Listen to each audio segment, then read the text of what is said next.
মাতাল হয়ে সে পুরুষের ওয়াশরুমে চলে যায়। জায়ানকে দেখে বলে, তুমি কি আমাকে ফলো করছো? জায়ান বলে, এটা জেন্টস টয়লেট। উই বলে সত্যি সে জেন্টস টয়লেটে ঢুকে পড়েছে। তখন হঠাৎ সে জায়ানের উপর পড়ে যায়। তখন অনিচ্ছাকৃতভাবে সে জায়ানের বেল্ট নিয়ে চলে যায়। জায়ান তার পিছু পিছু আসে। উই জায়ানকে জিজ্ঞাসা করে, সকালে কেন আমাকে সাহায্য করেছিলে? আমাকে পছন্দ করতে শুরু করেছো নাকি? জায়ান বলে, আমি আপনাকে পছন্দ করি না, আমি শুধু সমস্যা সমাধানের চেষ্টা করেছি। নেশা কেটে যাওয়ার পর উইকে ওয়াশরুমে দেখানো হয়। সে মাতাল অবস্থায় জায়ানকে কি বলেছিল এটা ভেবে খুব অকওয়ার্ড ফিল করছিল। পরদিন মলে উই জায়ানকে দেখে। তখন সে একজন কাস্টমারের হাত ধরে প্রোডাক্ট সম্পর্কে বলছিল, যা দেখে উই জেলাস হয় এবং জায়ানকে বলে, আমি এখানের সব প্রোডাক্ট কিনে নেব।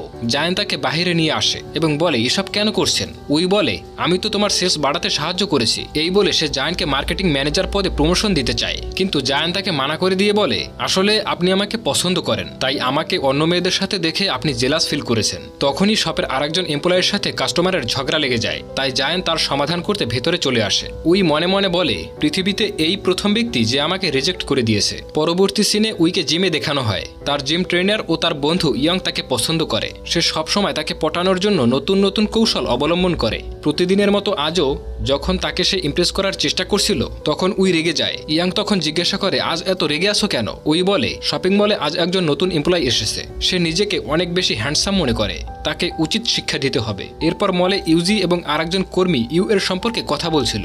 তারা বলে, যখন থেকে মিস উই মালিক হয়েছে তখন থেকে অনেক এমপ্লয় তার আচরণে বিরক্ত হয়ে চাকরি ছেড়ে চলে গিয়েছে। তাদের কথাগুলো জায়ান শুনছিল।